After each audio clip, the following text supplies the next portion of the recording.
Hi, this is Sherry from CrossFit Bizard. It has been a really rough week with the sandbagging and with the water levels rising, and I know many of us are out there helping our neighbors or trying to save our houses from the flooding.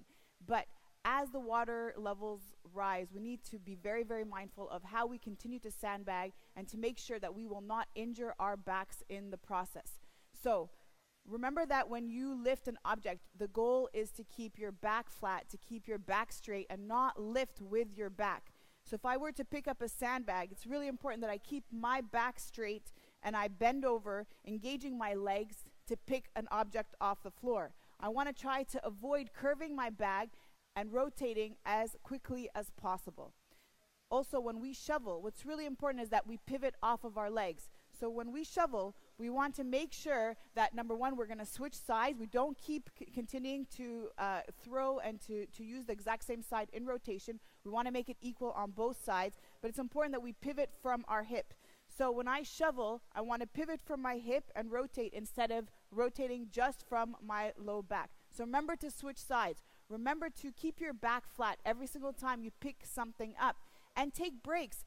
If you've noticed that you've been doing this for 30, 40 minutes, take a small break, stretch out your back. A really good stretch for your back is to go on all fours in this position. You may have seen the cat-cow position before. Stretch your low back this way.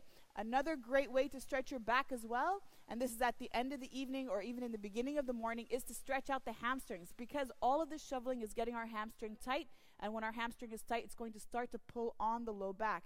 So grab a towel, grab a band, something that you could use to lift up your leg, keep your back flat, and stretch out your hamstrings this way. Remember also during this time, it is super, super important that we hydrate. So keep drinking. You don't realize how much work that you've been doing these last few days, shoveling and helping out your neighbors, and how stressful the situation is. So continue to hydrate. Drink some water, and of course, continue to eat small meals just to keep your energy levels high, and don't, sit down with a huge, heavy meal that takes a long time to digest. So watch your backs, help your neighbors, don't put yourself in a vulnerable situation. Always remember to lift with your legs and make sure that you're always switching directions. Even though you do have a stronger side, always switch the direction in which you shovel and in which you help to fill up these bags. And when picking anything up off the floor, keep the back flat. So good luck. Take care of yourself this weekend. It's going to be a long weekend, but be mindful of your backs and stay safe.